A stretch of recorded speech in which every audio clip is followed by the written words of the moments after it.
بسم اللہ الرحمن الرحیم، السلام علیکم۔ میں شجیع اللہ فراست، آپ دیکھ رہے ہیں نیشنل اور انٹرنیشنل نیوز پر مشتمل 4 ٹی وی کا خصوصی خبرنامہ دنیا بھر سے، یعنی خبریں آپ کی نظر سے۔ سب سے پہلے ہیڈ لائنز۔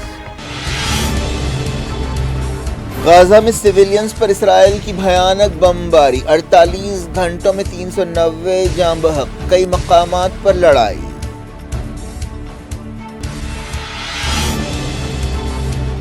حزب اللہ اور آئی ڈی ایف میں لڑائی، عراقی تنظیم نے یہودی بستی پر ہوائی حملہ کیا، قدس میں جھڑپیں۔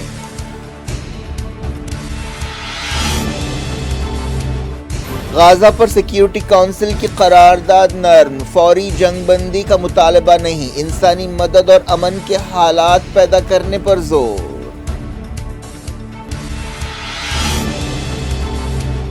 غزہ زمین پر جہنم بن گیا، وحشت ناک حملے، انسانیت کا قتل، WHO چیف نے کیا تکلیف کا اظہار۔ یمن میں ہزاروں لوگ سڑکوں پر نکل پڑے، فلسطینیوں سے یکجہتی کا اظہار، حوثیوں نے کہا امریکہ کو مدد دینے والوں پر حملے کریں گے۔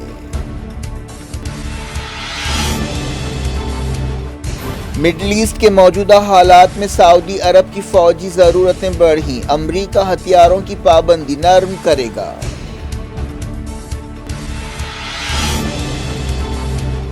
کشمیریوں کے ساتھ مل کر نیا محاذ کھولیں گے، خالصتانی لیڈر کی دھمکی، کہا پونچھ حملہ انڈیا کے تشدد کا جواب ہے۔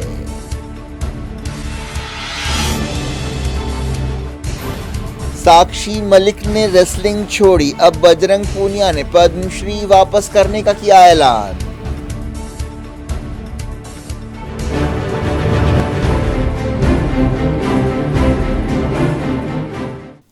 ہیڈ لائنز آپ نے دیکھی، اب خبروں کی تفصیل کی طرف آپ کو لیے چلتے ہیں۔ حماس کی طرف سے بات چیت کو آگے بڑھانے سے انکار کے بعد اسرائیلی فوج نے بوکھلاہٹ کے عالم میں غزہ میں کئی جگہ سویلینز پر غیر انسانی بمباری کی۔ معلوم ہوا کہ پچھلے 48 گھنٹوں کے دوران غزہ میں سینکڑوں فلسطینی جاں بحق ہوئے۔ غزہ کی وزارت صحت نے بتایا کہ اسی مدت کے دوران 390 فلسطینی جاں بحق ہوئے اور 700 سویلینز زخمی ہوئے۔ اس کے علاوہ حملوں کی وجہ سے کمیونیکیشن سسٹم ٹھپ ہو گیا۔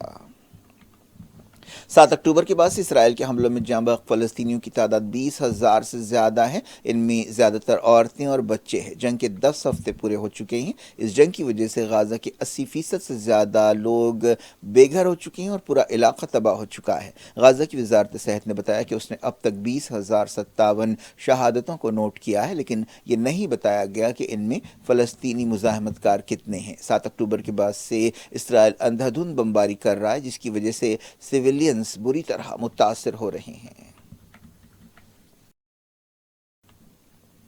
اسرائیل کی جارحیت کے 76 دن پورے ہو گئے ہیں۔ تازہ بمباری میں کئی گھروں کو نشانہ بنایا گیا۔ ان حملوں کی وجہ سے غزہ میں ایک انسانی المیہ جنم لے چکا ہے۔ فلسطین انفارمیشن سینٹر نے بتایا کہ اسرائیلی فوج گھروں میں گھس کر لوگوں کو مار رہی ہے۔ دوسری طرف فلسطین کی مزاحمتی طاقتوں اور اسرائیلی فوج کے درمیان کئی مقامات پر لڑائی ہو رہی ہے۔ معلوم ہوا کہ اسرائیلی فوج کو بھی بھاری نقصان ہو رہا ہے۔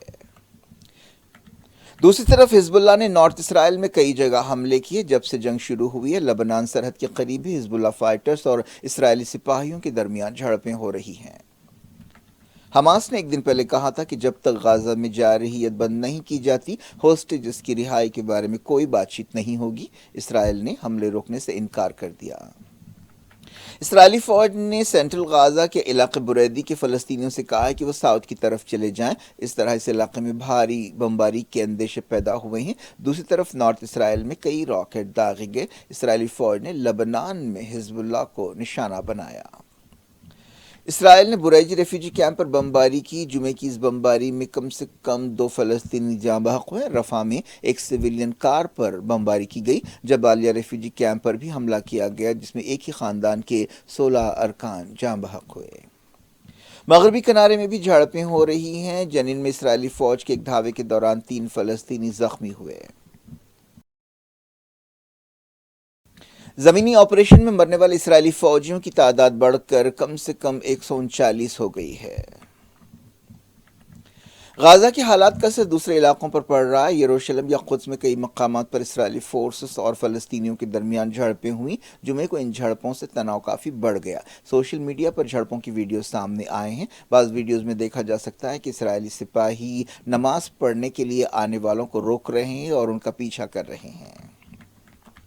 غزہ کی ایک مزاحمتی تنظیم نے یہودی بستی ایلات میں ہوائی حملے کیے۔ میڈیا کی ایک رپورٹ میں کہا گیا کہ اسلامی مزاحمت عراق کے فائٹرز نے راش یعنی اسرائیل کی یہودی بستی ایلات کو مناسب ہتھیاروں سے نشانہ بنایا۔ بتایا گیا کہ یہ حملہ غزہ کے لوگوں کی تائید میں کیا گیا ہے جہاں پر اسرائیل قتل عام کر رہا ہے۔ اسرائیلی میڈیا میں دعویٰ کیا گیا کہ جارڈن نے عراق کی بعض تنظیموں کی طرف سے کیے گئے ڈرون حملوں کو ناکام بنایا۔ جب سے غزہ کی لڑائی شروع ہوئی ہے، عراق اور سیریا میں امریکہ کے اڈوں پر کئی حملے ہوئے ہیں۔ UN سیکیورٹی کونسل میں غزہ کے بارے میں قرارداد پر ووٹنگ ایک بار پھر ملتوی کر دی گئی۔ امریکہ نے اشارہ دیا کہ وہ نئی قرارداد کی تائید کر سکتا ہے۔ امریکہ چاہتا ہے کہ قرارداد کے لہجے کو نرم کیا جائے۔ امریکہ پر قرارداد کی تائید کے لیے کافی دباؤ ہے اور ایسے امکانات ہیں کہ اب سے کچھ دیر بعد اس قرارداد پر ووٹنگ ہوگی۔ چوتھی مرتبہ قرارداد پر ووٹنگ ملتوی کی گئی۔ امریکہ نے اس سے پہلے 9 دسمبر کو غزہ جنگ کے بارے میں قرارداد کو ویٹو کیا تھا، لیکن اب بدلے ہوئے حالات میں امریکہ ایسا کرنے کی پوزیشن میں نظر نہیں آ رہا ہے۔ یونائیٹڈ نیشنز میں امریکہ کی سفیر لینڈا تھامس گرین فیلڈ نے ایک بریفنگ میں کہا کہ ہم کافی محنت کر رہے ہیں کہ قرارداد پر اتفاق ہو۔ اس سلسلے میں UAE اور دوسرے عرب ملکوں خاص طور پر ایجپٹ کے ساتھ بات چیت ہو رہی ہے۔ عرب ملکوں نے حال ہی میں جنرل اسمبلی میں اسرائیل کے خلاف قرارداد کی منظوری اور تائید میں اضافے سے حوصلہ پا کر سیکیورٹی کونسل میں یہ قرارداد پیش کی ہے۔ امریکی سفیر نے کہا کہ یہ ایک ایسی قرارداد ہے جس سے غزہ میں ضرورت مندوں کو مدد پہنچے گی۔ انہوں نے کہا کہ ہمیں مدد پہنچانے کے لیے ایک میکینزم بنانا چاہیے اور ہم اس سلسلے میں کام کر رہے ہیں۔ اسرائیل لفظ سیز فائر کی مخالفت کر رہا ہے۔ اسرائیلی وزیر اعظم بنجامن نتنیاہو نے کہا کہ حماس کو ختم کرنے تک کوئی سیز فائر نہیں ہوگا۔ یونائیٹڈ نیشنز نے سیکیورٹی کونسل میں قرارداد پر ووٹنگ سے پہلے وارننگ دی ہے کہ غزہ میں سوکھے کے حالات پیدا ہو سکتے ہیں۔ سیکیورٹی کونسل کے رکن ملکوں میں قرارداد کے بارے میں سرگرمی سے بات چیت ہو رہی ہے۔ معلوم ہوا کہ قرارداد میں کہا گیا ہے کہ انسانی مدد پہنچانے کے لیے محفوظ راستہ بنانا چاہیے اور پائیدار جنگ بندی یا امن کے حالات پیدا کرنا چاہیے۔ اس قرارداد میں لڑائی فوری روکنے کی بات نہیں کی گئی۔ ایک رپورٹ میں کہا گیا کہ UN عہدیداروں کے مطابق غزہ میں 5,70,000 سے زیادہ لوگوں کو بھوک کے مسائل کا سامنا ہے۔ اسرائیل نے 2,000 پاؤنڈ کے سینکڑوں بم غزہ میں گرائے ہیں۔ CNN نے ایک رپورٹ میں یہ بات بتائی۔ ایکسپرٹس نے کہا کہ انہوں نے ویتنام جنگ کے بعد سے ایسی بمباری کبھی نہیں دیکھی۔ ایسے بھی الزامات لگتے رہے کہ اسرائیل نے غزہ میں ایسے بم گرائے جن کے استعمال پر پابندی ہے۔ ان میں فاسفورس بم قابل ذکر ہیں۔ غزہ میں کیا ہو رہا ہے؟ پل پل کے حالات جاننے کے لیے دیکھتے رہیے دنیا بھر سے۔ WHO چیف ٹیڈروس ایڈھنوم نے کہا کہ غزہ زمین پر جہنم بن گیا ہے۔ انہوں نے 2 دن میں سینکڑوں ہلاکتوں کی خبروں پر ری ایکشن دیتے ہوئے کہا کہ وہ ہمیشہ غزہ میں انسانی تباہی کے بارے میں سوچ رہے ہیں۔ حقیقت یہ ہے کہ 20,000 سے زیادہ لوگ جاں بحق ہو چکے ہیں، جن میں زیادہ تر بچے اور عورتیں ہیں۔ 52,000 سے زیادہ فلسطینی زخمی ہیں، جن میں سے کئی کی زندگیوں کو خطرہ ہے، اور یہ سب کچھ صرف 3 مہینے میں ہوا ہے۔ یہ وحشت ناک ہے، یہ انسانیت کا قتل ہے۔ WHO چیف نے کہا کہ غزہ میں پھنسے ہوئے لوگوں کے لیے تکلیفیں تھمنے کا نام نہیں لے رہی ہیں اور ان کے لیے زندگی جہنم بن گئی ہے۔ انہوں نے کہا کہ اوسطاً روزانہ 300 لوگ جاں بحق ہو رہے ہیں۔ ہیلتھ سسٹم تباہ ہو چکا ہے۔ غزہ کے 36 ہاسپٹلز میں سے صرف 9 کسی حد تک کام کر رہے ہیں۔ یمن میں ہزاروں لوگ سڑکوں پر نکل آئے اور فلسطینیوں سے یکجہتی کا اظہار کیا۔ انہوں نے غزہ میں پائیدار جنگ بندی کا مطالبہ کیا۔ یمن کے دارالحکومت صنعا اور دوسرے صوبوں میں جمعے کی نماز کے بعد بڑے پیمانے پر مظاہرے ہوئے۔ حجہ، الجوف، حدیدہ، زمر، البائدہ، ماریب اور تعز میں ایسے ہی مظاہرے کیے گئے۔ احتجاجی انصار اللہ تحریک کے لیڈر سید عبد الملک الحوثی کی تصویریں تھامے ہوئے تھے۔ انہوں نے اسرائیل اور امریکہ کے خلاف نعرے لگائے۔ یمن کی حوثی حکومت کے اعلیٰ عہدیدار محمد علی الحوثی نے کہا ہے کہ یمن کی فوجیں ایسے کسی بھی ملک پر حملے سے پیچھے نہیں ہٹیں گی جو امریکہ کو کسی عرب ملک پر حملے کے لیے اپنی ہوائی سرحدیں استعمال کرنے کی اجازت دے گا۔ انہوں نے المیادین ٹیلی ویژن چینل سے بات چیت کرتے ہوئے کہا کہ ایسے ملکوں کو شکست ہوگی۔ انہوں نے کہا کہ یمن کی فوجیں چیلنجز سے نمٹنے کے لیے تیار ہیں۔ امریکہ نے یمن کے حوثیوں سے ریڈ سی میں نمٹنے کے لیے ایک اتحاد بنایا ہے۔ حالیہ عرصے میں یمن کے حوثیوں نے ریڈ سی کے علاقے میں کئی جہازوں کو نشانہ بنایا۔ صرف یہی نہیں بلکہ 7 اکتوبر کے بعد سے کئی بار حوثیوں نے اسرائیلی مفادات کو نشانہ بنایا۔ حوثیوں نے کہا ہے کہ جب تک غزہ کے لوگوں کو ضروری چیزیں نہیں پہنچائی جاتی، اسرائیل جانے والے ہر جہاز کو نشانہ بنایا جائے گا۔ اس تناؤ کی وجہ سے کئی جہاز اب نہر سوئز سے گزرنے کے بجائے اپنا راستہ بدل رہے ہیں اور ساؤتھ افریقہ سے ہوتے ہوئے یورپ جا رہے ہیں۔ ایران میں غزہ کے 8,000 شہید بچوں کو یاد کیا گیا اور بچوں کی یاد میں ان کی تصویریں اور علامتی جوتے رکھے گئے۔ لوگوں نے انہیں خراج عقیدت پیش کیا۔ یہ پروگرام تہران کے ایک اہم چوراہے پر رکھا گیا۔ امریکہ کی بائیڈن حکومت سعودی عرب کو بعض ہتھیار بیچنے پر پابندیاں نرم کرے گی۔ امریکی عہدیداروں نے یہ بات بتائی۔ سعودی عرب اس سلسلے میں امریکی کانگریس کے ارکان میں لابینگ کر رہا تھا۔ سعودی عرب چاہتا ہے کہ یمن کے ساتھ سرحد پر اس کی فوجی طاقت مضبوط ہو۔ سعودی عرب کے نمائندوں نے کہا ہے کہ انہیں اسرائیل غزہ جنگ اور مڈل ایسٹ کے علاقے میں تناؤ کی وجہ سے تیاری کی ضرورت ہے۔ سعودی عرب امریکی ہتھیاروں کا سب سے بڑا خریدار ہے۔ بائیڈن نے صدر بننے کے بعد بعض پابندیاں لگائی تھیں۔ پاکستان کے سابق وزیر اعظم عمران خان اور سابق وزیر خارجہ شاہ محمود قریشی کو سائفر کیس میں ضمانت دی گئی ہے۔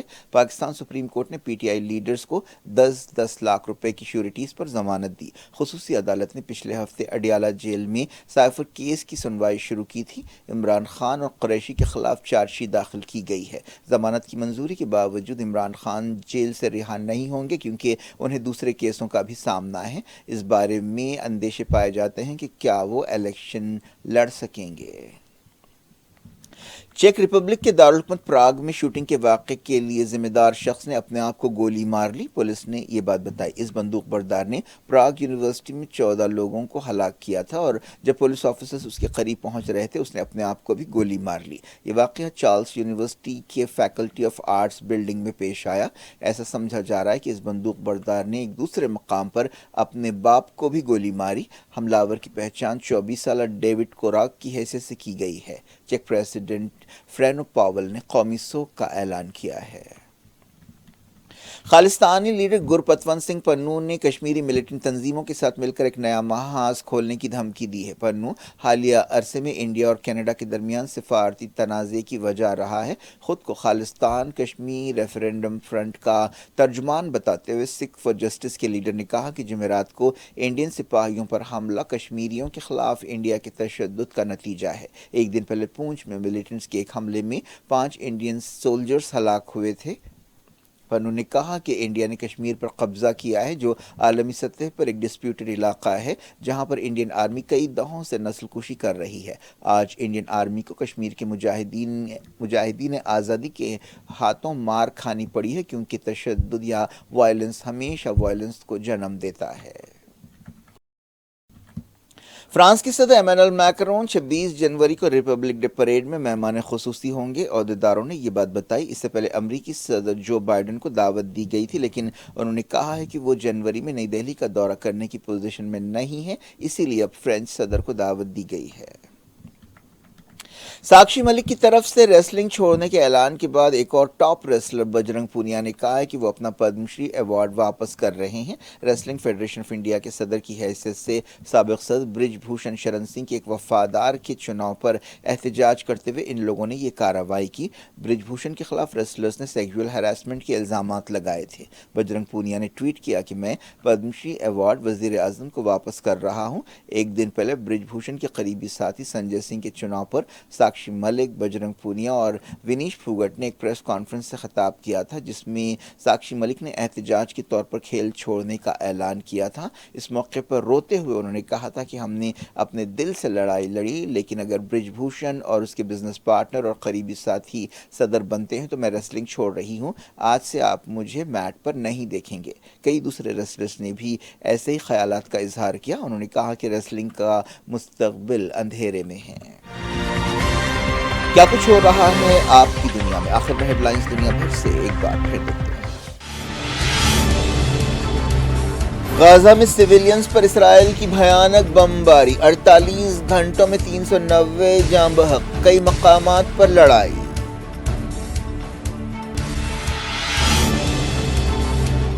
حزب اللہ اور IDF میں لڑائی، عراقی تنظیم نے یہودی بستی پر ہوائی حملہ کیا، قدس میں جھڑپیں۔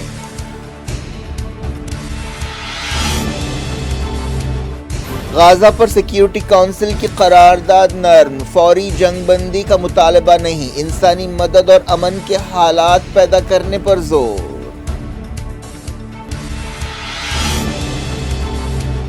غزہ زمین پر جہنم بن گیا، وحشت ناک حملے، انسانیت کا قتل، WHO چیف نے کیا تکلیف کا اظہار۔ یمن میں ہزاروں لوگ سڑکوں پر نکل پڑے، فلسطینیوں سے یکجہتی کا اظہار، حوثیوں نے کہا امریکہ کو مدد دینے والوں پر حملے کریں گے۔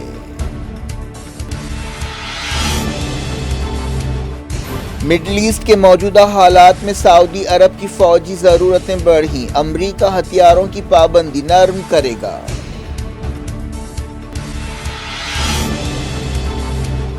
کشمیریوں کے ساتھ مل کر نیا محاذ کھولیں گے، خالصتانی لیڈر کی دھمکی، کہا پونچھ حملہ انڈیا کے تشدد کا جواب ہے۔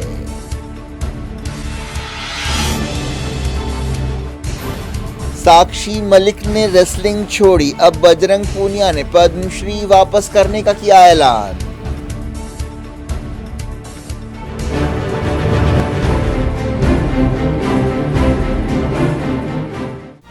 یہ تھی آج کی خبریں، کہ دنیا میں خود نہیں، اجازت اور اپنا بے حد خیال رکھیں۔ اللہ حافظ۔